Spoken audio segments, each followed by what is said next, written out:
আমন্ত্রণ ২১-এর রাতে। আমাদের আজকের বিষয় ককরোচ আন্দোলনে কাঁপছে দিল্লি। আজকে আমাদের সঙ্গে উপস্থিত আছেন সাবেক কূটনীতিক সাকিব আলী। আসসালাম, আপনাকে স্বাগত জানাচ্ছি ২১-এর রাতে। আমাদের সঙ্গে আছেন রাজনীতি বিশ্লেষক শরীফুজ্জামান শরীফ, আপনাকেও স্বাগত জানাচ্ছি ২১-এর রাতে। ককরোচ আন্দোলনে কাঁপছে দিল্লি। গত কয়েকদিন ধরে এই বিষয়টি খুবই আলোচিত, বিশেষ করে ভারতে এবং রাজধানী দিল্লিতে। আজকে তাদের বড় ধরনের একটি প্রোগ্রাম ছিল, সংসদ অভিমুখে তাদের একটি পদযাত্রা ছিল, মিছিল ছিল। সেখানেও পুলিশের ব্যাপক লাঠিচার্জ হয়েছে, বহু আহতের ঘটনা আমরা দেখেছি। তো সরকারের পক্ষ থেকে আমরা যে বিষয়টি এখনো পর্যন্ত দেখছি বিভিন্ন গণমাধ্যমের খবরে, সরকার কিন্তু এখনও খুব শক্ত অবস্থানে আছেন। মানে এটার কারণ কি? মানে তাদেরকে হালকাভাবে নিচ্ছে না, যেটি আমরা দেখছি। আমি কিছু অগ্রগতি আমি উল্লেখ করতে চাই আলোচনা যাবার আগে। মোদী সরকার এই আন্দোলনকে হালকাভাবে না নিয়ে কঠোর অবস্থান নিয়েছে। সরকারের নির্দেশে ককরোচ জনতা পার্টির জনপ্রিয় সোশ্যাল মিডিয়া ও ইনস্টাগ্রাম অ্যাকাউন্টগুলো ব্লক প্ল্যাটফর্ম করার চেষ্টা করা হয়েছে। একে জাতীয় নিরাপত্তার জন্য হুমকি ও ভারতের সার্বভৌমত্বের বিরুদ্ধে চ্যালেঞ্জ হিসেবে দেখা হচ্ছে। সরাসরি সংলাপে বসতেও অস্বীকৃতি জানানো হয়েছে। প্রধানমন্ত্রী বা কেন্দ্রীয় সরকারের জ্যেষ্ঠ মন্ত্রীরা আন্দোলনকারীদের দাবি মেনে শিক্ষামন্ত্রী ধর্মেন্দ্র প্রধানের পদত্যাগের বিষয়ে কোনো সবুজ সংকেত দেননি। এমনকি শিক্ষামন্ত্রী আন্দোলনকারীদের উপর ক্ষোভ প্রকাশ করে তাদের সন্ত্রাসীদের বি টিম বলে উল্লেখ করেছেন।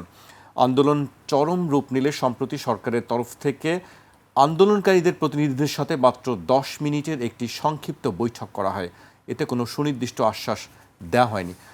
আরও অনেকগুলো ঘটনা আছে, সেগুলো আমরা আলাপ করব। আমি সাকিব ভাইকে দিয়ে শুরু করতে চাই। আপনার কাছে কী মনে হয়, আসলে সরকারের দিক থেকে কি দম্ভের কারণে কি এই বিষয়টিকে এটা যারা ন্যাশনাল এথনিক সুপ্রিমেসিটাই যাদের পলিটিক্স, অর্থাৎ যেই দেশেই সে পলিটিক্সটা করে, রাজনীতি করে, সেই দেশের সংখ্যাগরিষ্ঠ যেই জাতি, সেই জাতিকে সে বলে শ্রেষ্ঠ জাতি, শ্রেষ্ঠত্ব, জাতিগত শ্রেষ্ঠত্ব, এটা হচ্ছে তার পলিটিক্স, রাজনীতি এইটা। এবং আর যারা মাইনরিটি থাকে তাদেরকে চরমভাবে ঘৃণা, অবহেলা, তাদের দিকে সমস্ত ঘৃণাটাকে মানে ধাবিত করা।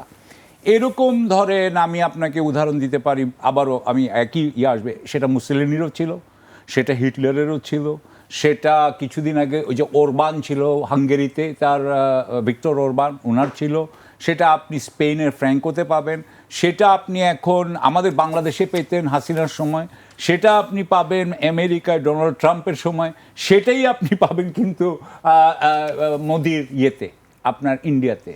এমনকি আমি আপনাকে আরও একটা উদাহরণ দিই, আমি যাচ্ছি কিন্তু একটা স্পেসিফিক দৃষ্টিকোণ থেকে। এই একই জিনিস কিন্তু আমাদের পাশে মিয়ানমারে বামার নেতৃত্ব, যেটা আসলে বামারদের, আপনি তো জানেন যে 60% ইয়ের পপুলেশন হচ্ছে বামার। এই জাতিটার যারা লিডার, তারাই কিন্তু আর্মিটাকে কন্ট্রোল করে। তারা কিন্তু গুলি করতে কিন্তু কোনো তাদের ইয়ে হয় না, মানে পিছপা হয় না। গুলি করার ব্যাপারে তারাই খুবই সিদ্ধহস্ত, বাচ্চা কাচ্চা কাউকে না।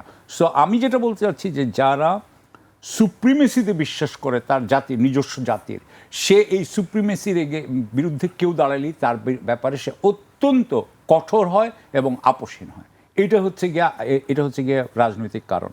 সো আমি মনে করি যে দেখেন, এর আগে গত মানে প্রায় 15 বছর না, যে 2014-তে উনি পাওয়ারে আসলেন, 2014-তে উনি পাওয়ারে আসছেন নরেন্দ্র মোদী। 2014 থেকে এই 26 পর্যন্ত উনি তো কখনো ব্যাকডাউন করেন নাই। আপনি জানেন যে এই এতগুলো বছরে উনি কিন্তু প্রেস কনফারেন্স দেন না, উনি কারো কিন্তু উনার যে, এবং উনি কিন্তু একমাত্র ন্যাশনালিস্ট হিসাবে, জাতীয়তাবাদী হিসাবে ভারতে নিজেকে প্রতিষ্ঠিত করছেন।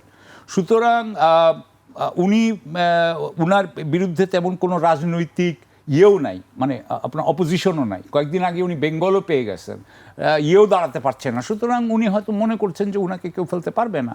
এবং এইখানে উনি হয়তো মনে করছেন যে উনার তো দেখানো দরকারই নেই, এবং না দেখালে উনার যারা আপনার পাওয়ার ব্লক, অর্থাৎ উনাকে যারা ভোট দেয়, যারা নিজেরাও হিন্দু শ্রেষ্ঠত্বে বিশ্বাস করে, সে বলবে যে হ্যাঁ, হিন্দু শ্রেষ্ঠত্বের বাহক আমাদের বীরত্ব দেখাচ্ছেন, এটাই তারা হয়তো পছন্দ করবে, সেই জন্যই হয়তো করছে। এখন আমি খালি বলতে চাই এখানে যে এটার মধ্যে আরও একটা জিনিস আছে, যে এটা বলেছিল কে? তেলাপোকা। এটা কথাটা শুরু হয়েছিল কে থেকে? আমাদের দর্শক শ্রোতাদের জন্য এটাও একটু জানা দরকার। এটা কিন্তু বলেছিলেন চিফ জাস্টিস মিস্টার সূর্যকান্ত। তো সূর্যকান্ত যে উনি বলেছিলেন তার মানে কি, যে যারা অ্যাক্টিভিজম করে তারা হচ্ছে সব তেলাপোকা, সরকারে যারা থাকবে তারাই হচ্ছে গিয়ে আসল, যারা জনগণের পক্ষে এরা করে তারা তেলাপোকা। সুতরাং আদানিদের যেমন একটা আপনার অলিগার্কদের যেমন একটা শিবির তৈরি হয়েছে, বিজেপির যেমন একটা রাজনৈতিক শিবির তৈরি হয়েছে, আপনার সরকারের এবং আপনি এটা ওনাদের জাতীয়তাবাদী আপনি নানা ধরনের থিঙ্ক ট্যাঙ্কেও দেখতে পাবেন যে ওনাদের একটা সুবিধাপ্রাপ্ত একটা গ্রুপ তৈরি হয়েছে। তারাই কিন্তু এই সুবিধার বিরুদ্ধে যারা কথা বলতেছে, এই দেশের বিরুদ্ধে যে ইন্ডিয়া কাজ করছে না, যারাই বলছে তাদেরকেই তারা তেলাপোকা বলতে চাচ্ছে। আর এখন আমার মনে হয় যে গিভেন আমি যেটুকু বলবো যে এই 2014 থেকে তো উনি অনেক কথা বলেছিলেন, একটা কথা তো ঠিক মতো খাটে নাই। ওনাদের এতদিন পর্যন্ত যারা আজকে এই ককরোচটা করছে, যেমন ধরেন আমি অভিষেক দীপকে নিয়েই বলি, যে who is the leader of cockroach জাতীয় পার্টি, সিজেপি। উনিও তো আমেরিকায় থাকেন বোধহয়, আমেরিকা বা কানাডায় কোথাও থাকেন। হ্যাঁ, আমি যেটা বলতে চাচ্ছি, দেখেন ওনাদের নিজস্ব দেশে এই শিক্ষার মান কমে যাচ্ছে, যেটা নিয়ে এটা শুরু হয়েছে। ওনাদের এখানে এমপ্লয়মেন্ট তৈরি হচ্ছে না, কর্মসংস্থান তৈরি হচ্ছে না। আমেরিকাতে ওনাদের কর্মসংস্থান নিয়েও এখন টান পড়েছে। আমেরিকাতেও ওনাদের আর পছন্দ হচ্ছে না, অস্ট্রেলিয়াতেও আর ওরা যেতে চাচ্ছে না। সো এর মধ্যে আপনার মোদির কিন্তু ইমেজটা ফল করে গেছে। ওদের যত এফডিআই ছিল, হ্যাঁ, ডাইরেক্ট ফরেন ইনভেস্টমেন্ট, সেটা উইথড্র করে নিয়ে চলে যাচ্ছে, ওখান থেকে বের করে নিয়ে চলে যাচ্ছে। সো আমি মনে করি যে এখন ওদের এতটাই অবস্থা খারাপ এই সময় ধাক্কাটা আসাটাই স্বাভাবিক। তবে যখন অবস্থা খারাপ, গিভেন দেয়ার সিচুয়েশন, আপনার তো মনে আছে যে হিটলার কিন্তু নিজেকে আত্মহত্যা করছে, বাট হি ডিড নট তা আমি বলবো যে যারা খুব রাইট উইং হয় তারা কিন্তু আপনাকে শেষ পর্যন্ত তারা ফাইট করে যাবে, এবং যেহেতু এটা একটা দক্ষিণপন্থী, এরকমই হওয়ার কথা। জি, আমি আপনার কাছে আবারও আসবো, আমি এই পর্যায়ে শরীফ ভাইয়ের কাছে আসতে চাই। শরীফ ভাই, আপনার কাছে কি মনে হচ্ছে যে এই আন্দোলন, তাদের যে দাবিগুলো, সেই দাবিগুলো তো নিশ্চয়ই যৌক্তিক। এক হচ্ছে প্রশ্ন, সরকারি পরীক্ষার যেসব প্রশ্নপত্র সেগুলো ফাঁস হচ্ছে, শিক্ষা ব্যবস্থার সংস্কারের কথা বলা হচ্ছে, সেগুলো খুব বেশি আমরা দেখছি না। বেকারত্বের একটি প্রশ্ন আছে। মানে এই জায়গাগুলোতে কি আপনার কি কাছে মনে হয় যে আসলে সরকার এই বিষয়গুলোকে এড়িয়ে গিয়ে খুব ভালো অবস্থানে, আমাদের যদি অভিজ্ঞতা আমরা দেখি, সেক্ষেত্রে আপনি কিভাবে দেখবেন আসলে? ধন্যবাদ আপনাকে, ধন্যবাদ সাথের আলোচক এবং দর্শক শ্রোতাদেরকে। কখনো কখনো বাজারে কতগুলো ট্রেন্ড বোঝা যায়, যে আপনি এই পণ্যটি যদি বাজারে নিয়ে আসেন তাহলে ভালো বিক্রি হবে। আমি যদি আপনার এই প্রশ্নের উত্তরে বলি যে এই আন্দোলনের ভেতর থেকে ভারতের বিজেপি সরকার ক্ষমতাচ্যুত হবে, এমনকি ভারতের নিরাপত্তা, তার অখণ্ডতা, এটাও বিঘ্নিত হতে পারে, কেউ কেউ খুব খুশি হবে, কিন্তু রিয়েলিটিটা আসলে তা না। এটি আমাকে খুশি করবে, কিন্তু বাস্তবতা ভিন্ন। যথার্থ বলেছেন যে ভারতের তরুণদের মধ্যে এক ধরনের অনিশ্চয়তা তৈরি হচ্ছে, এবং এর পেছনের একটা বড় কারণ হচ্ছে শিক্ষার মান। তারা প্রতিযোগিতাপূর্ণ জায়গাগুলোতে তারা পিছিয়ে যাচ্ছে, এটা যেমন সত্য। আবার খেয়াল করবেন, সারা পৃথিবীর যে কর্পোরেট হাউসগুলো আছে তার যারা প্রধান প্রায় সবাই কিন্তু ভারতীয় বংশোদ্ভূত, আবার তারা বাইরে পড়াশোনা করেছে। কিন্তু সাম্প্রতিক সময়ে তাদের বেকারত্বটা বাড়ছে, এবং এই বেকারত্ব দূর করার জন্য তারা যখন রাষ্ট্রের কাছে, তাদের সরকারের কাছে দাবিটা তোলে, তারা এমন কতগুলো বিকল্প প্রস্তাব দেয় যেগুলো তরুণদেরকে আরও বিক্ষুব্ধ করে। কলকাতায় মমতা ব্যানার্জির কাছে এসে যখন কাজের দাবি করেছে, তখন তিনি বলেছেন যে উদ্যোক্তা হও, রাস্তার পাশে চার দোকান নিয়ে বসে যাও। এটি নিয়ে প্রচুর ট্রল হয়েছিল। এই তরুণদের মধ্যে যে অস্থিরতা কাজ করছে, তাদের একটা বড় কারণ হলো যে পরীক্ষার শিক্ষার মানটা নিচের দিকে নেমে যাচ্ছে, এবং তরুণরা সেটিকে উপলব্ধি করছে। তবে ভারতের আন্দোলন এটি কিন্তু প্রথম না। আপনি প্রায় দেখবেন ভারতের সবথেকে শক্তিশালী হলো কৃষক আন্দোলন। প্রায় দেখবেন যে এখন চলছে, এই মুহূর্তে চলছে। বিভিন্ন জায়গা থেকে পদযাত্রা করে দিল্লি, এবং 2 বছর আগে যে ধরনের পরিস্থিতি, এবং দীর্ঘদিন তারা অবরোধ করে তাদের দাবি মানতে বাধ্য করেছিল। সেখানকার নর্মদা রক্ষার আন্দোলন আপনার নিশ্চয়ই মনে থাকার কথা, মেধা পাটেকারের নেতৃত্বে একটা বড় আন্দোলন। সেখানে দুর্নীতির বিরুদ্ধে একটা বড় আন্দোলন হয়েছিল আন্না হাজারের নেতৃত্বে। অর্থাৎ বিভিন্ন শ্রেণী, পেশা, ইস্যু, এই আন্দোলনগুলো তাদের নিয়মিত চলে। এবার তরুণরা রাস্তা নেমেছে এবং এই তরুণদের আন্দোলনের ফলাফলটা কি হবে? এই ফলাফলটা হয়তো একটা পর্যায়ে গিয়ে সরকারকে একটা নেগোসিয়েশনে আসতে হবে, তাদের সাথে আলোচনায় বসতে হবে বা একটা সমাধান করতে হবে। কিন্তু তারা যদি সেটি না করে তাহলে এই আন্দোলনটা কোন দিকে যাবে? সে কি আগ্রাসী হবে? এখন পর্যন্ত রাজনৈতিক দলগুলো তাদের প্রতিক্রিয়াগুলো, আপনি ওই নতুন যে পার্টিটা দিল্লি কেন্দ্রিক, তাদের একটা সাপোর্ট আছে এবং অনেকে মনে করে যে এরা এই আন্দোলনটাকে সমর্থন করছে। আবার কংগ্রেসের রাহুল গান্ধীর যে বক্তব্য যদি দেখেন, তিনি অনেকটা ব্যালেন্স করছেন। কারণ আমাদের এখানে অনেকগুলো কথা আমরা যেভাবে বলতে পারি, আপনি ইউরোপের সোসাইটিতে, অন্যান্য সোসাইটিতে একেবারে লাগামহীনভাবে কথা বলতে পারেন না। আমাদের এখানে টেলিভিশনে, রাস্তায় দাঁড়িয়ে আমার স্বাধীনতা সম্পর্কে প্রশ্ন তোলা যায়, যেটা যৌক্তিক না অযৌক্তিক, কিন্তু পৃথিবীর অন্য কোথাও এই কথাগুলো বলার সাহস আপনি পাবেন না, সুযোগও পাবেন না। ভারতে তারা এই আন্দোলনটাকে তারা খুব কেয়ারফুলি দেখছে। আপনি বাইরের থেকে যতই মনে করি আমরা যে এটিকে তারা একেবারে স্বাভাবিক সাধারণভাবে দেখছেন, নো, তারা প্রথমেই কৌশল নিয়েছে, শক্ত হও, চড়াও হও তাদের উপরে। গতকালকে চড়াও হয়েছে, কারণ তাদের মধ্যে একটা ভীতি আছে। সেই ভীতিটা কি? সে তার চোখের সামনে 3টি দেশের তার প্রতিবেশী, সেখানে তরুণদের আন্দোলনের পরিণতি কি হয় সেটি দেখেছে। শ্রীলঙ্কায় রেজিম চেঞ্জ হয়েছে, নেপালে চেঞ্জ হয়েছে, আমাদের এখানে চেঞ্জ হয়েছে।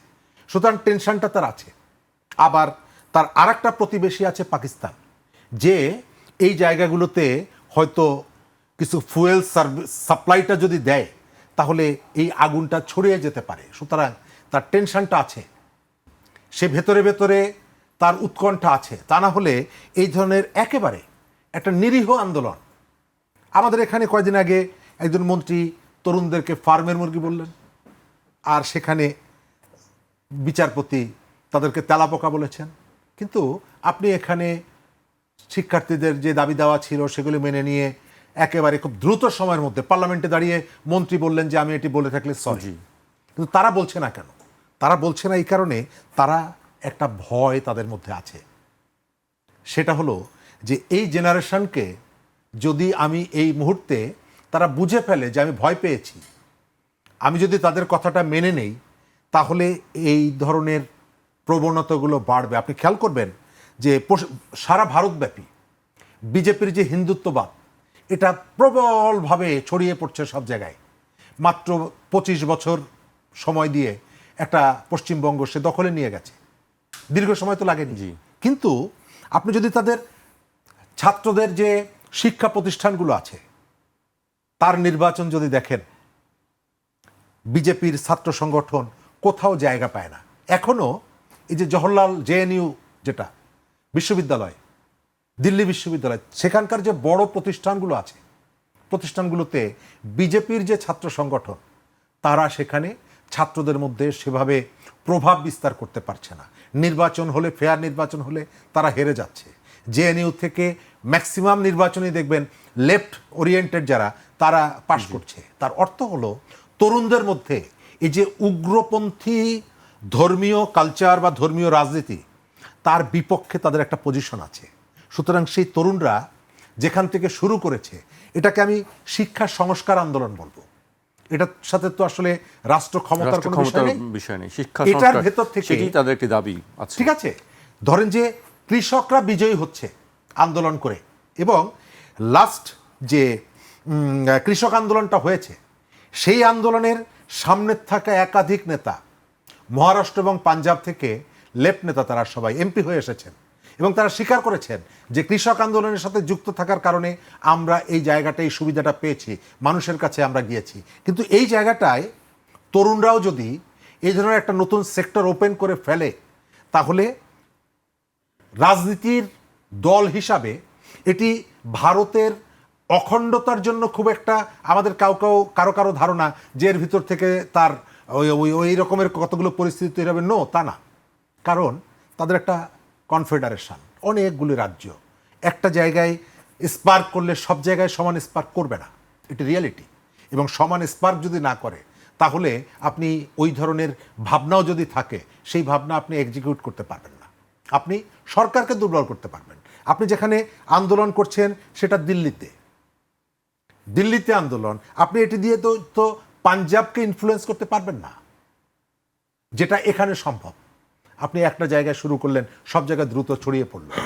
দ্বিতীয়ত, তরুণদের এই যে আন্দোলনের যে স্রোত, এটা সারা ভারতে যে ছড়িয়ে পড়েছে তা কিন্তু না।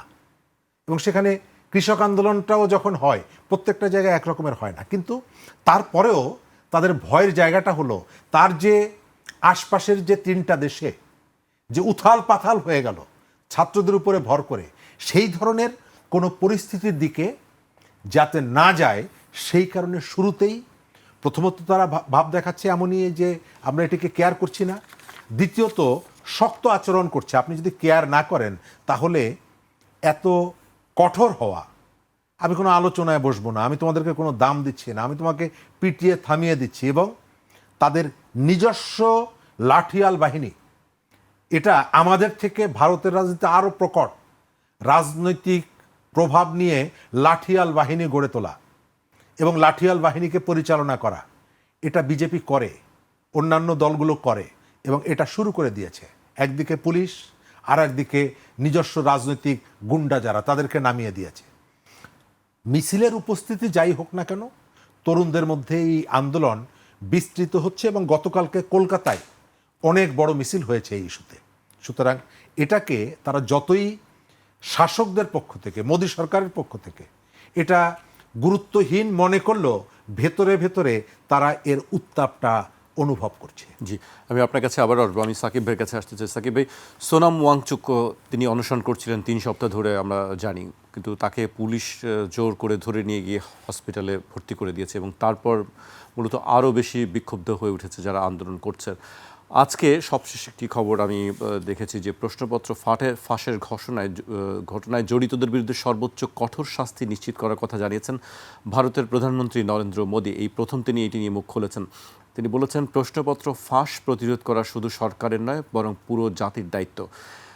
এনডিএ সংসদীয় দলের মঙ্গল মিলন বৈঠকের পর কেন্দ্রীয় সংসদীয় বিষয়ক মন্ত্রী কিরেন রিজিজু প্রধানমন্ত্রীর বক্তব্য তুলে ধরে এই তথ্য জানিয়েছেন। আপনার কাছে কি মনে হয়? আমি দেখলাম যে সবশেষ প্রধানমন্ত্রী নরেন্দ্র মোদীও এই বিষয়ে কথা বলেছেন। আসলে কি সরকারের পক্ষ থেকে নমনীয় আচরণ করা হবে, কি মনে হয়? প্রথমত আমি যেটা মনে করি যে স্বৈরাচারী সরকার যেগুলো থাকে, যেমন শেখ হাসিনা আমাদের এখানে যতদিন ছিলেন, তার একটা কথা ছিল যে রাস্তা কিন্তু আপনি দখল করতে পারবেন না। এবং যখন কত 15 বা 16 জুলাই যখন বাংলা ব্লকেড করা হয় ঢাকায়, বা বাংলা ব্লকের যখন বাংলাদেশ ওয়াইজ যখন করা হয়, তখন কিন্তু সেই গুলিটা শুরু হয়, কিন্তু প্রচণ্ডভাবে সেই গুলি শুরু হয়। অর্থাৎ রাস্তা আপনি দখল করতে পারবেন না। আপনি একটা এলাকা দখল করে আছেন, জান্তার মান্তার। ভাই যেমন বললেন আন্না হাজারের কথা, আপনি বলেছেন আন্না হাজারের কথা, আন্না হাজারেও কিন্তু এরকম একটা জায়গাতেই বোধহয় এটা বোধহয় যন্তর মন্তর ছিল না, দিল্লিতেই আর একটা কোন একটা জায়গায় একটা মাঠে ওনারা বসেছিলেন অনেক দিন ধরে। এটা হয়। এর আগে ওই ভাই যে বলছিলেন আপনার এই যে বারবারই আমরা দেখি যে কৃষকরা যেমন রাস্তার পাশে বসে থাকে, তো সেটা অ্যালাউ করা হয়। কিন্তু যখনই আপনি রাস্তা দিয়ে যাচ্ছেন, রাস্তাটা, এবং এটা তো আপনি সংসদে যাচ্ছিলেন, সুতরাং ইট ওয়াজ এ চ্যালেঞ্জ। হ্যাঁ, এটা কিন্তু এক ধরনের আপনার দিচ্ছে যে আপনি ক্ষমতা রাখতে পারবেন কিনা। তো এমনিতে ধরেন আমার কথা হচ্ছে বিবিসির বিরুদ্ধে বলি, বা যে কোনো যারাই তার বিরুদ্ধে গিয়েছে নরেন্দ্র মোদীর বিরুদ্ধে, নরেন্দ্র মোদী তো কারোর সাথেই কোনো কম্প্রোমাইজে যান নাই, কারোকেই কিন্তু উনি কোনো স্পেস দেন নাই, এবং সবাইকেই রীতিমতোভাবে কাট ডাউন করা হয়েছে। এমনকি রাহুলের ব্যাপারেও এটা প্রযোজ্য। আরেকটা জিনিস আমি আপনাকে বলবো যে এখানে একটা আমেরিকা কানেকশন থাকতে পারে আন্দোলনের সঙ্গে। হ্যাঁ, অবশ্যই। কেন আপনার কাছে এটা মনে হচ্ছে?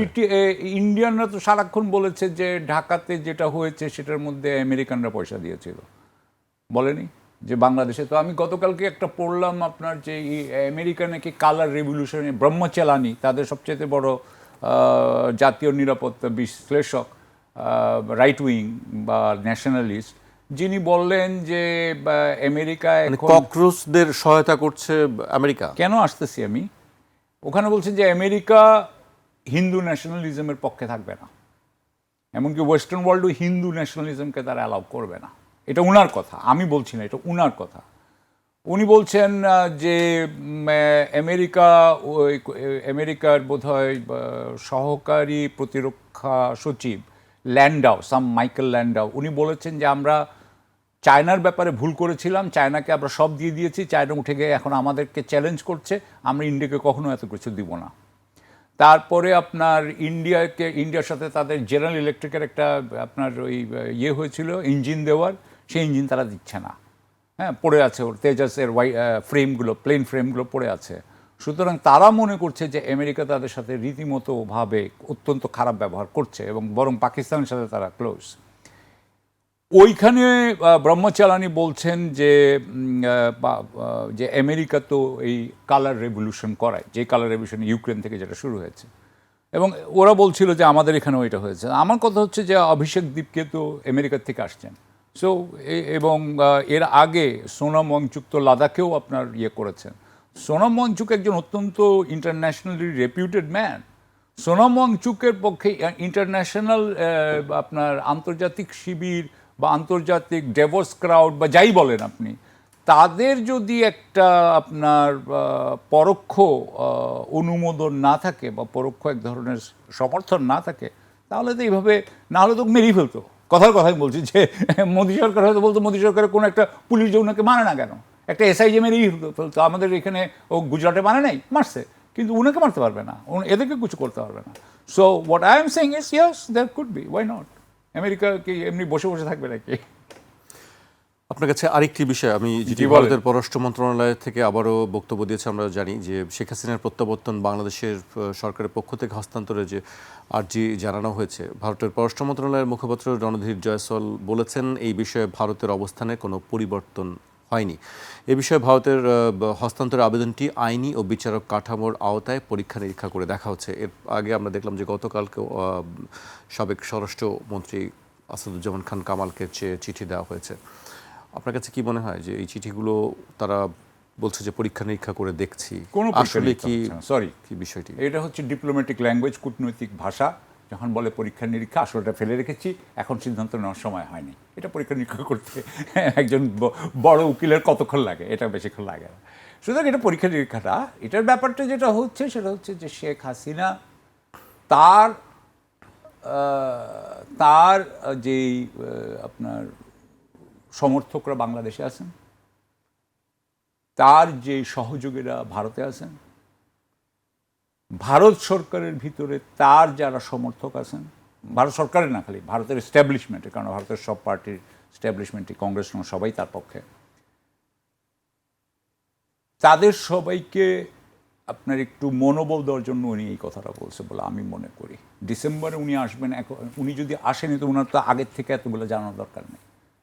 উনি আগে থেকেই বলছেন আমি ডিসেম্বর আসবো, অর্থাৎ যাতে এখন থেকে জুলাই থেকে আপনার ডিসেম্বর পর্যন্ত বাংলাদেশের মানুষ যাতে হয় আপনার, বিশেষ করে উনার সমর্থকরা। এবং নানান ধরনের কথা আমি দেখলাম, এক জায়গায় লেখা আছে যে উনি 12.5 লক্ষ কর্মী নিয়ে আসবেন। উনাকে তখন কতজন লোক, উনাকে মানে জেলে কয়টা লোক রাখার জায়গা আছে, এই ধরনের কথা।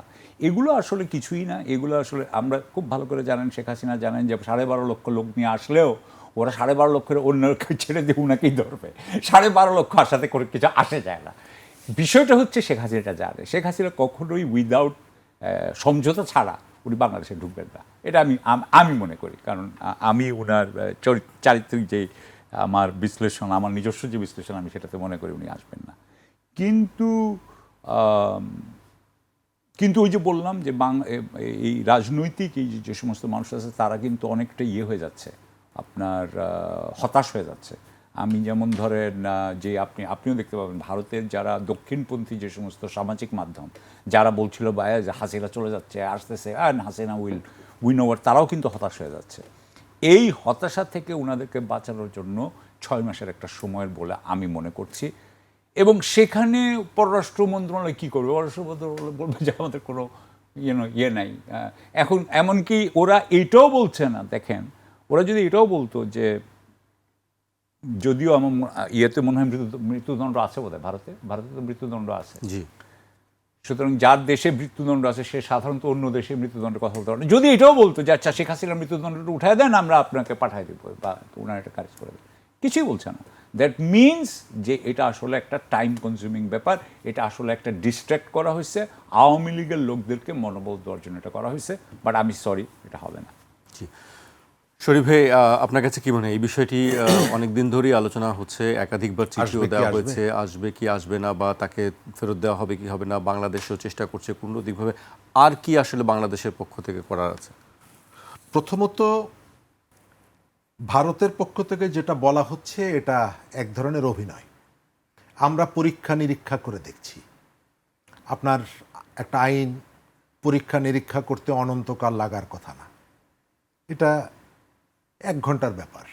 কিন্তু যখনই জিজ্ঞেস করে তখনই বলে আমরা পরীক্ষা নিরীক্ষা করে দেখছি। তার মানে হলো যে তাদের এর পেছনে একটা প্ল্যান আছে, সেই প্ল্যানটা তারা বাস্তবায়ন করছে। এক। দ্বিতীয়ত, শেখ হাসিনা আসবেন কিনা, আওয়ামী লীগের যে রাজনীতি এখানে আছে, আওয়ামী লীগ কার্যক্রম নিষিদ্ধ রাজনৈতিক দল, তার কর্মী আছে, তার সংগঠন আছে, এবং আছে বলে নির্বাচনের আগে বিএনপি জামাতের নেতারা তাদের বাড়িতে যায়, তাদের কাছ থেকে ভোট নেয়, এবং এমপি হওয়ার পর তাদের কাজও করে দেয়, প্রকাশ্যে বলে। কয়েকদিন আগে ফরিদপুর 1 থেকে নির্বাচিত এমপি জামাতের, তিনি প্রকাশ্যে বলেছেন মিডিয়ার কাছে যে আমি তাদের ভোটে জিতেছি, এই কারণে এলাকার যত ডেভেলপমেন্ট ওয়ার্ক করছি, রাস্তাঘাট বানাচ্ছি, এদের বাড়ির সামনে থেকে বানিয়ে দিচ্ছি। তো সেই কর্মীদেরকে নিয়ে যদি দল করতে হয় তাহলে নেতাদেরকে আসতে হবে, তা না হলে এরা যদি বাইরে মারা যায় এবং তাদের সেখানে দাফন হয়, সারা জীবন কর্মীদেরকে শুনতে হবে তোমার নেতারা দেশের ভেতরে মরতে পারে না, মরেছে বাইরে বসে। সুতরাং তার রাজনীতিকে যদি বাঁচিয়ে রাখতে হয় তাদেরকে ফিরতে হবে। এখন যারা এখানে আছেন দায়িত্বে, তারা ফিরতে চান কি চান না, তারা আসুক এটা চান কি চান না, আমার কখনো কখনো মনে হয় তারা চান না যে এরা দেশে আসুক। একজন ফাঁসির আসামি, তাকে দেশে পেলে পুলিশের তার নিয়ন্ত্রণের মধ্যে আসলে স্বাভাবিকভাবেই তো তাকে গ্রেপ্তার করা হবে, তাকে তো জেলে যেতে হবে, এটা স্বাভাবিক। আপনি বলছেন খবরদার আসলে কিন্তু তোমাকে ধরবো, তো এটা তো বলার প্রয়োজন নেই। তার মানে হলো আপনি কি মনে করিয়ে দিচ্ছেন যে তোমার আসার দরকার নেই, তুমি দূরে দূরে থাকো। একজন খুনি, একজন দণ্ডপ্রাপ্ত, তাকে তো আপনি 5 স্টার হোটেলে রাখবেন, সে নিজেও আশা করে না, আর সে দাবিও করে নাই যে আমি আসলে কিন্তু আমাকে 5 স্টার রাখতে হবে ভাই, বললাম কিন্তু এবার কিন্তু আমার ভালো খাওয়াইতে হবে, তা তো আর বলে নাই। আমি এসে আত্মসমর্পণ করব। আপনি আত্মসমর্পণ করতে না দেন, কোর্টে তো যেতে দিবেন। আপনি যখন বলেন যে আসলেই কিন্তু খবর আছে তোমার, তার মানে হচ্ছে আমরা অনেক সময় বলতাম না ছোট ছেলেদের, আমাদের ছোট ভাইটাই যাদেরকে, হ্যাঁ তুমি কিন্তু কালকে একটা গ্লাস ভেঙেছো, তুমি বাড়িতে আসলে তোমার খবর আছে, তার মানে হচ্ছে তুমি একটু রাস্তায় রাস্তায় ঘুরে বেড়াও। তো এই ধরনের একটা প্রবণতা আমি দেখতে পাচ্ছি। আপনি যদি আমাকে জিজ্ঞেস করেন যে আমি কি চাই, যারা শেখ হাসিনার 15 বছরে ভিকটিম হয়েছে, গুম হয়েছে, খুন হয়েছে, লুটপাটের কারণে নিঃস্ব হয়েছে, শেয়ার মার্কেট সহ বিভিন্ন জায়গায়, তাদের কাছে জিজ্ঞেস করেন, তারা প্রত্যেকে চায় যে অপরাধী যারা তাদের বিচার হোক। তকির বাবা অথবা সাগররুনির ছেলে সে কখনো চায় না যে তকি হত্যার সাথে আজমির ওসমান সহ যাদের নাম আছে তারা লাস ভেগাসে ঘুরে বেড়াক, এটি দেখতে চায় না। সে চায় আসুক, এসে আদালতের মুখোমুখি হোক। কিন্তু জুলাই সহ এই ঘটনায় যারা বেনিফিশিয়ারি, যারা সুবিধা পেয়েছে, স্পেস পেয়েছে, কিছুই হওয়ার সুযোগ ছিল না, জুলাই সুযোগটা করে দিয়েছে, তারা চায় বাবা তোমরা একটু দূরে দূরে থাকো, এবং সেই কারণে বলে যে আমরা কিন্তু গিয়ে অমুক জায়গায় দল বেঁধে দাঁড়িয়ে থাকবো, দেখি তোমার কত সাহস, তুমি আসতে পারো। তার মানে হচ্ছে যে তোমরা দূরে থাকো। আমার যেটা ওপিনিয়ন সেটা হলো যে অপরাধ করেছে আওয়ামী লীগ তো অপরাধ করেছে, তার হাতে তো রক্তের দাগ আছে, তার কাঁধে তো লাশের বোঝা আছে, সুতরাং সে কেন সেগুলোকে ফেস করবে না? আমি কেন তাকে বছরের পর বছর সে দিল্লিতে বিলাসবহুল হোটেলে থাকবে, সে মুম্বাইতে বিলাসবহুল বাড়িতে বসবাস করবে, আর আমরা এখানে নিজেরা ওই শোক নিয়ে স্বজনের কবরের সামনে প্রতি বছর একবার গিয়ে কান্নাকাটি করব। কেন? তারা আসুক, এসে ফেস করুক এই ঘটনাগুলো। আমাদের মধ্যে এটা নিয়ে দুই ধরনের মত আছে, মুখে এক কথা, অন্তরে আর এক কথা, এবং আপনি দেখছেন সেই প্রচেষ্টাগুলো চলছে। জি, আমাকে একটা বিরতিতে যেতে হচ্ছে, বিরতির পর আবার ফিরছি আলোচনায়। একটা বিরতি নিচ্ছে, ফিরছি এখনই।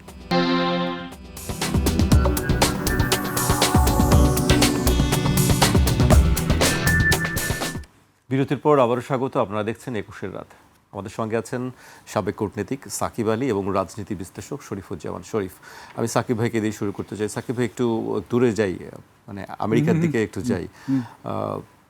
জোহরান মামদানি তিনি বলেছেন যে নেতানিয়াহু আসলে তাকে গ্রেফতার করা হবে, এবং ডোনাল্ড ট্রাম্প বলেছেন না, এইদিকে যেও না, এরকম করো না। আপনার কাছে কি মনে হয়, নেতানিয়াহুকে গেলে কি গ্রেফতার করা হবে? অবশ্যই করা হবে। নিউ ইয়র্ক সিটির মধ্যে ঢুকলে উনি তো অর্ডার দিবেনই, জোহরান মামদানিকে এটা ছাড়বে নাকি? কারণ নেতানিয়াহুকে হয়তো খুব বেশিক্ষণের জন্য রাখতেও পারবেন না। হ্যাঁ, আর এইসব ব্যাপারে সাধারণত যেটা হয়, ফেডারেল গভর্নমেন্টের একটা ন্যাশনাল সিকিউরিটি একটা এক্সেপশন থাকতে পারে, সে হয়তো বলতে পারে। আমার কথা হচ্ছে যে জোহরান মামদানি হচ্ছে আমার মতে আমেরিকার সবচাইতে এখন আর কি সবচাইতে প্রতিভাবান রাজনীতিবিদ। উনি এই রাজনীতিতে উনার যারা সাপোর্টার, উনার যারা সমর্থক, তারা সব নেতানিয়াহুর বিপক্ষে।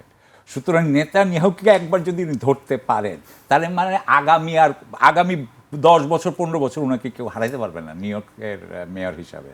তো উনি এটা করবেন না কেন? উনি ডেফিনেটলি করবেন। অথবা উনি করলে উনি অনেকগুলো পুলিশ পাঠাই দিবেন, উনি একটা ব্যবস্থা করবেনই।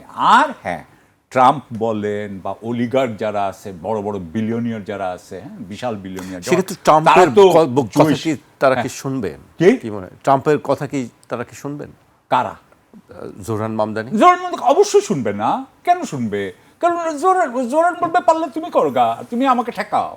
ও তো এইটাকে চাইবে, কারণ ট্রাম্পকে সে যদি এক ধরনের কথার কথা একটা বিব্রতকর অবস্থায় ফেলতে পারে, এবং সে যদি সত্যি সত্যি নেতানিয়াহুকে ঢুকাইতে পারে, তাহলে তো সে বাম যে পক্ষ, মানে আমেরিকার ডেমোক্রেটিক যে পার্ট, তাদের সে হিরো হয়ে যাবে।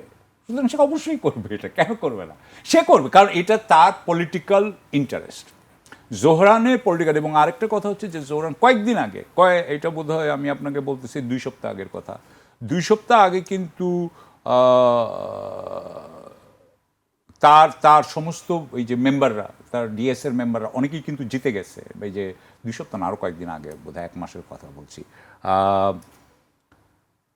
তার 3টা কংগ্রেসম্যান হবে এখন তার পক্ষের লোক, যারা এই কংগ্রেসে যাচ্ছে আপনার নেক্সট জানুয়ারিতে। হ্যাঁ, কারণ এরা আপনার নভেম্বরে জিতে যাবে, কারণ ডেমোক্রেটিক পার্টিতে যে নমিনেশন পায় সেই কিন্তু নিউ ইয়র্কে জিতে যায়। তো তারা 3 জনই ডেমোক্রেটিক পার্টির নমিনেশন পেয়ে গেছে, এবং তারা তাদের আগের যারা ইনকামবেন্ট ছিল, মানে যারা আগে, তাদেরকে হারিয়েছে। সো আমি যেটা বলতে চাচ্ছি, জোহরান এখন অত্যন্ত ভালো অবস্থায় আছে। আমি আপনাকে আরও কিছু বলতে পারতাম। মেইনের ব্যাপারে একটা মজার গল্প আছে, যে মেইনে ব্রায়ান প্ল্যাটনার বলে এক ভদ্রলোক ছিলেন, যিনি আগে মেরিন ছিলেন। তার আবার এখানে নাৎসি আপনার ট্যাবু আছে। সে এখন পুরোপুরি ইসরায়েলের এগেনস্টে কথা বলে, সে লেফটিস্ট কথা বলে, অর্থাৎ সে জনগণের পক্ষে কথা বলে, এবং সে ট্রাম্পের বিরুদ্ধে কথা বলাতে সে কিন্তু সবচাইতে আপনার জনপ্রিয় হয়ে গেছিল। এই নভেম্বরের ইলেকশন এর আগে ইসরায়েলি লবি তার এগেনস্টে অনেক চেষ্টা করছে, এমনকি মেইনের গভর্নরকে তার এগেনস্টে দাঁড় করাইছে। দাঁড় করানোর পরেও কিন্তু ওই ভদ্রমহিলা সাম মিলার, ওই ভদ্রমহিলা পারে নাই, সেই জন্য ভদ্রমহিলা চলে গেছে, মানে যে আমি আর এই দলীয় নমিনেশন চাই না। প্ল্যাটনার ওয়াজ গোয়িং আপ, খুবই ভালো অবস্থায় ছিল। হঠাৎ করে তার আগের যে গার্লফ্রেন্ড, সে বলছে যে সে আমার উপরে অনেকবার আক্রমণ করছে বা অ্যাসল্ট, এই জন্য তাকে ছাড়তে হয়েছে। সে ছাড়ছে, আরেকজন লোক কোত্থেকে উঠে আসছে। আবার আপনি যেটা মেইনের, সেই লোকটাও এরকম প্ল্যাটনারের মতো, সেও অ্যান্টি ইসরায়েল, সেও প্রো এবং সে এখন উপরে উঠে আসতেছে। মানে আমি যেটা বলতে চাচ্ছি যে আমেরিকাতে কিছু মেইনে হওয়া মানে এটা অত্যন্ত ব্যাপার, খুবই আশ্চর্যজনক ব্যাপার, যে এক ধরনের সরকার বিরোধিতার থেকে এবং জনগণের কিন্তু এক ধরনের বিদ্রোহ করার যে ইয়েটা আসতেছে, আপনার একটা রাজনীতি, এটা কিন্তু খুব জোরালো হয়ে যাচ্ছে। আপনার কাছে কি মনে হয় সামনে যে নির্বাচন আসছে আমেরিকাতে, আমরা জানি যে সেখানে কি ডেমোক্রেট না বা ডেমোক্রেটরা কংগ্রেস জিতবে, হাউস জিতবে, আপনার লোয়ার হাউসটা জিতবে, আপার হাউস হয়তো জিতবে না, কিন্তু তাদের ইয়ে কমে যাবে। এখন তো বোধহয় 4টা বেশি আছে রিপাবলিকান সিনেটর, তখন হয়তো একজন বেশি থাকবে। কিন্তু আমার মনে হয়, কারণ ডেমোক্রেটিক পার্টিরও প্রবলেম আছে, তো ডেমোক্রেটিক পার্টি তো প্রো ইসরায়েল, ডেমোক্রেটিক পার্টি তো যেটা ওবামার পার্টি বলেন, বা আপনি হিলারির পার্টি বলেন, বা আপনি ন্যান্সি পেলোসির পার্টি বলেন, বা এখন হাকিম জেফরিস, তারা তো সব হচ্ছে আপনারা এপেকের লোক ছিল। তারা যেহেতু এপিকের লোক, সেই জন্য ডেমোক্রেটিক পার্টির যারা ভোটার, তারাও এদেরকে ভোট দিতে খুব ইয়ে হয়, মানে মানে পছন্দ করে না। এখন যেটা হচ্ছে যে এই যে কামালা হ্যারিস বা আপনার ন্যান্সি পেলোসি, এরা এখন যে জোহরানের সাথে একত্র হয়েছে এবং তারা বলছে ইয়েস উই আন্ডারস্ট্যান্ড, আমাদের এখন ইসরায়েলের বিরুদ্ধে কথা বলতে হবে, না বললে আমরা কিন্তু হারবো। সুতরাং এখন ডেমোক্রেটিক পার্টি কতটুকু তার জনগণের সাইডে আসতে পারে, এইটা নির্ভর করে। আরও একটা কথা বলে শেষ করতে, আমি মনে করি ডেমোক্রেটিক পার্টি জিতবে। এখানে একটা কথা বলে আমি শেষ করতে চাই, সেটা হচ্ছে এখন থেকে নভেম্বরের মধ্যে যে কোনো সময় কিন্তু স্টক মার্কেট ক্র্যাশ করতে পারে। Any time stock market is right for a crash. বিশেষ করে আপনার এআই বাবল ভেঙে যেতে পারে। KM3 নিয়ে একটা ঘটনা ঘটতেছে। সুতরাং এটা যদি হয় তাহলে তো আরও, সুতরাং এর মধ্যেও তো অনেক কিছু হচ্ছে, ইরান ওয়ারের ব্যাপার আছে, সব কিছু মিলিয়ে ইয়াস ডেমোক্রেটিক পার্টি জিতবে। তবে দুইটাই জিতবে কিনা, অর্থাৎ সিনেটও পাবে কিনা, সিনেট পাওয়ার সম্ভাবনা কম, কংগ্রেস পেয়ে যাবে। ওয়ারের ব্যাপারে কি মনে হয় আপনার?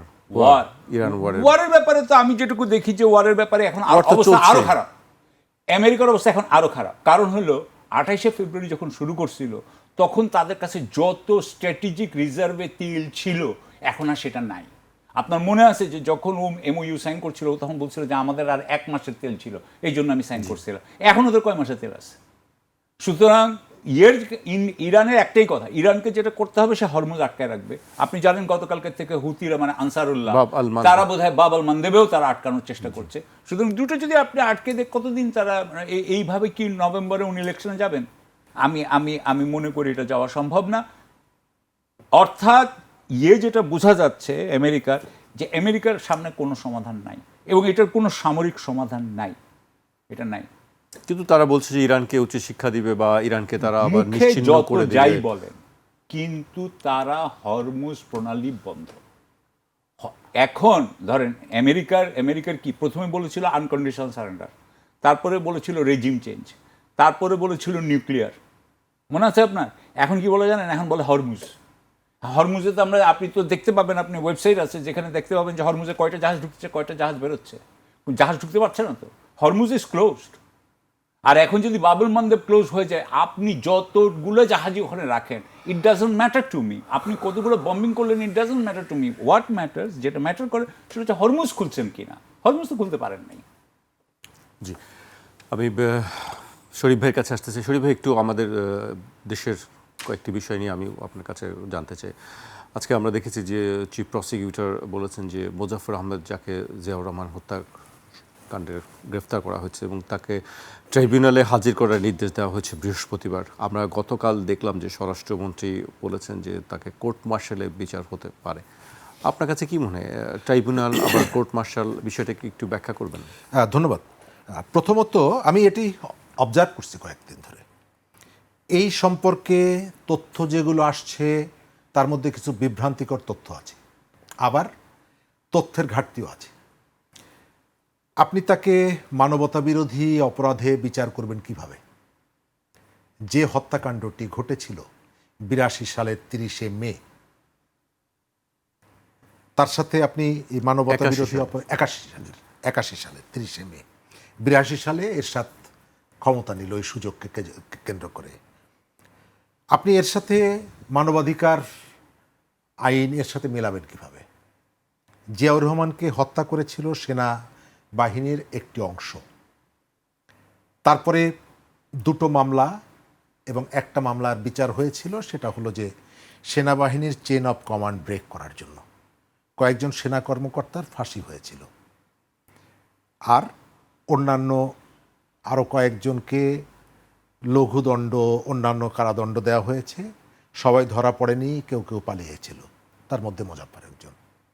আপনি সেটাকে এখন ট্রান্সফার করে চাইলেই তো এই আন্তর্জাতিক অপরাধ ট্রাইব্যুনালে আনতে পারবেন না, কারণ তারা অপরাধটা করেছে এবং তার বিচারটা হয়েছে সামরিক আদালতে, সামরিক আইনে। সুতরাং সেটিকে আপনি কিভাবে এই ধরনের একটা জায়গায় এটি কিভাবে চিফ প্রসিকিউটর বলেন আমি এটা জানি না, এক। দ্বিতীয়ত, প্রশ্ন হয়তো এখন কেউ ভয়ে তোলে না, কারণ আগে যেমন সব আওয়ামী লীগ হয়ে গিয়েছিল, শেখ হাসিনা ইয়েস ইয়েস, এখন সব বিএনপি হয়ে গেছে। কেউ প্রশ্ন তোলে না যে আপনি যে এত কথাগুলো বলছেন, যে জিয়াউর রহমান আমাদের দেশের একজন সাবেক প্রেসিডেন্ট, তার আরও অনেকগুলো ডেজিগনেশন ছিল, আমরা সবাই জানি, অনেকগুলো দায়িত্ব ছিল। তার হত্যা হলো, হত্যার বিচারটা হলো না কেন? জিয়াউর রহমানের হত্যাকাণ্ডের পরে ক্ষমতায় তো বিএনপি বসলো, অন্য কোনো দল তো বসেনি। ৭৫ সালে ১৫ই আগস্টের পরে আওয়ামী লীগের প্রতিপক্ষ ক্ষমতায় বসেছে, কিন্তু জিয়াউর রহমানের হত্যাকাণ্ডের পরে এখানে তো তার রাজনৈতিক প্রতিপক্ষ ক্ষমতায় বসেনি, বিএনপি বসেছে। তাহলে কেন জিয়াউর রহমান হত্যার বিচার হলো না? যে দুটো মামলা হয়েছিল, বললাম যে একটা হলো ওই যে সামরিক ট্রাইব্যুনালে বিচার হয়েছে, আর একটা জিয়াউর রহমান হত্যাকাণ্ড নিয়ে মামলা হয়েছিল, এবং বিএনপি যখন শেষ টার্মের ক্ষমতায় ২০০১-এ আসার পর পুলিশ তার ফাইনাল রিপোর্ট দিয়েছিল। ফাইনাল রিপোর্ট মানে কি? যেটাকে আর টেনে নেওয়া যাবে না, এটাকে আর অগ্রসর করা যাচ্ছে না, এখানে ক্লোজ করো, শেষ করে দাও। সেই মামলা ফাইনাল রিপোর্ট নিয়ে তো কেউ আপত্তি করেনি। আলতাফ হোসেন চৌধুরী তখন স্বরাষ্ট্রমন্ত্রী, বিএনপির পক্ষ থেকে কোনো আপত্তি আসেনি, এক। দ্বিতীয়ত হচ্ছে, হত্যাকাণ্ডের পরে যে ধরনের একটা রাজনৈতিক দলের প্রধান তিনি, তার সহকর্মীরা ছিল, তার একটা পাশের রুমে চট্টগ্রাম সার্কিট হাউসে তার দলের মহাসচিব ছিলেন, আরও অনেক সিনিয়র নেতারা ছিলেন, কিন্তু এই যে ঘাতকরা কেবল এসে একজন মানুষের বুকে অসংখ্য বুলেট চার্জ করলো, বাকি কোনো দরজায় টোকা দিল না, আঘাত করলো না, কারো ঘুম ভাঙলো না। রাজনৈতিক দল হিসাবে যে কোনো দল, পৃথিবীর যে কোনো রাজনৈতিক দল এর অনুসন্ধান করার চেষ্টা করত, এখানে কোনো অনুসন্ধান হয়নি। জিয়াউর রহমানের যে দল, তারা এর অনুসন্ধানটা করতে যায়নি, বরং যারা সেখানে উপস্থিত ছিলেন এবং এই ঘটনাগুলো যারা প্রত্যক্ষ করেছেন তাদের কাছে জানতে চেয়েছে কিনা আমরা জানি না, কিন্তু তারা বাংলাদেশের সর্বোচ্চ প্রেসিডেন্ট পর্যন্ত হয়েছে। বদরুদ্দোজা চৌধুরী সাহেব প্রেসিডেন্ট হয়েছিল না? আমি রিয়েল উদার রাজনৈতিক দল বলতে বিএনপিকে আসলে উদার রাজনৈতিক দল বলি। এই ঘটনা অন্য কোনো রাজনৈতিক দলের ক্ষেত্রে যদি ঘটতো, তিনি শুধুমাত্র দেশের প্রেসিডেন্ট না, তিনি দলটির প্রধান ছিলেন, আপনি অনুসন্ধান করবেন না যে এই ঘটনার সাথে আমার কার কার সংযোগটা আছে? আজকে আমরা বলছি যে খুনিরা ভারতে আশ্রয় নিয়েছিল, তো এই অনুসন্ধানগুলো তো হয়নি। আজকে আপনি আসাদুজ্জামান কামালকে ফেরত পাওয়ার জন্য আপনি চিঠি দিচ্ছেন, যোগাযোগ করছেন, তো এই যে খুনি যাকে ধরলেন কয়েকদিন আগে, তো সে কোথায় আছে এই খোঁজটা তো নেন নাই। ক্ষমতায় ছিলেন অনেক দিন, একাধিকবার ক্ষমতায় এসেছেন, কিন্তু এই খোঁজটা তো নেন নাই। আমার এই কথার সারাংশ যেটা, যে আমাদের এখানে শেখ মুজিবের ছবি নিয়ে রাজনীতি হয়, জিয়াউর রহমানের ছবি নিয়েও রাজনীতি হয়। এদেরকে পুঁজি করে আমরা হত্যা খুনের রাজনীতির অবসান চাই, সেটা যারই হোক না কেন।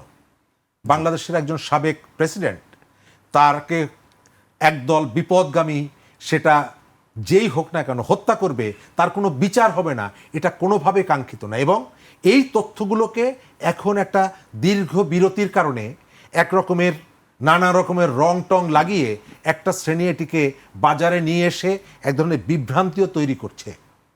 তাদের উচিত সত্যটা জানা। জি, অবশ্যই। শেষ পর্যায়ে চলে এসেছি। আমি আরেকটি বিষয় আমি আপনার কাছে জানতে চাইবো, যে আপনি নিশ্চয়ই দেখেছেন সেই ভিডিওগুলি। আজকে একটি ভাইরাল ভিডিও আমরা দেখেছি গত কালকে থেকেই, জামায়াতের একজন নেতার সম্পর্কেও সেই ভিডিও উঠেছে, এবং তিনি দুপুর 12টা 1 মিনিটে একটি ফেসবুকে স্ট্যাটাস দিয়ে এটির ব্যাখ্যাও তিনি দিয়েছেন।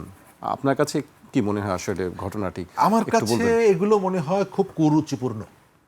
আপনি একটা ধর্মীয় রাজনৈতিক দল, কয়েকদিন পর পর আপনার এক একজন নেতা, এবং ছোট থেকে আস্তে আস্তে বড়, যার বিরুদ্ধে অভিযোগটা উঠেছে, প্রথম দিকে বলেছেন এআই দিয়ে তৈরি করা, তার নিজের জেলার নেতারা বলেছে এটি এক ধরনের ষড়যন্ত্র, তার কিছুক্ষণ পরে আপনি বলছেন যে আমি পারিবারিকভাবে বিয়ে করেছি, এবং এর কিছুক্ষণ পর আবার দেখা যাচ্ছে যে যার কথা বলছেন আপনি 4 মাস আগে নির্বাচন করলেন, হলফনামায় তার স্ত্রী হিসাবে তার নাম লেখেননি, এখন এসে বলছেন নাম লিখেছি, তিনি আমার বউ।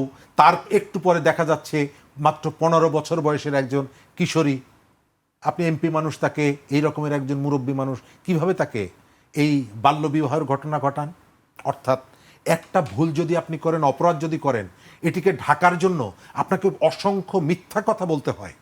এই যে পুরনো যে তথ্য বক্তব্যটা, কথাটা, এটি প্রমাণিত হচ্ছে। আমরা এই ধরনের রাজনীতি, এই ধরনের আচরণ, ধর্মের আবরণে এই যে মানে কি বলে বদমাইশিগুলো, এগুলো বন্ধ করার জন্য তাদেরকে অনুরোধ করব। এবং যিনি জাতীয় সংসদের একজন সদস্য, তার যে কাজ, এটি জাতীয় সংসদের একজন এমপির সঙ্গে যায় না। আমি চাই জামাত যদি স্বচ্ছ রাজনীতি করতে চায়, এর ভেতর থেকে তার যে ইমেজটা নষ্ট হয়েছে এবং তার বিরুদ্ধে যে নানা রকমের যে অভিযোগগুলো আছে, সেগুলো তো আস্তে আস্তে আসছে। বিভিন্ন জায়গায় চাঁদাবাজি থেকে শুরু করে নানা ধরনের অপরাধের সাথে যুক্ত। তাদের যে সততার মুখোশ, মানে সৎ চরিত্রের মুখোশ, এগুলো খুলে যাচ্ছে। সর্বশেষ নজরুল ইসলাম, তাকে নিয়ে এটি তারা এক সময়ে নানাভাবে গর্ব করত যে আমাদের একজন মুক্তিযোদ্ধা আছে।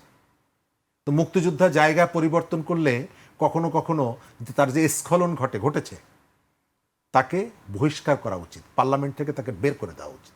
জি, শেষ করব। সাকিব ভাই, এই বিষয়ে আসলে আপনার মন্তব্য কি?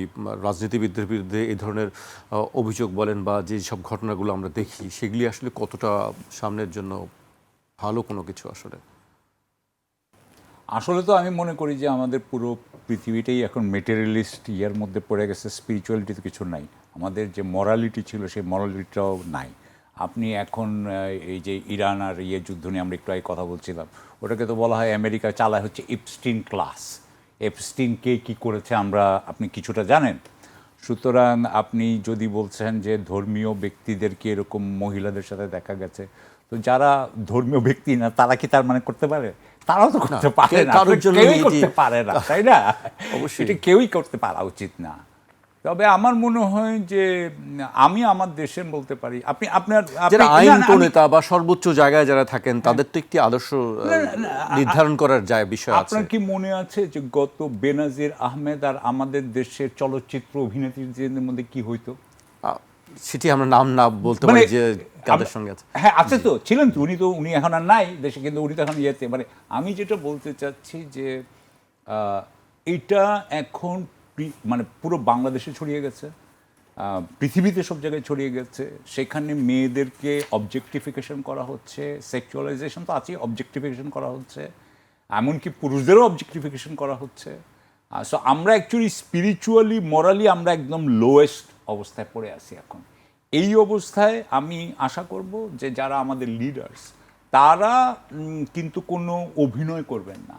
তারা আসলে অভিনয় না করে তারা তাদের যারা এগুলো করছে তাদের বিরুদ্ধে ওনার স্টেপ নেক, ওনার পদক্ষেপ নেক।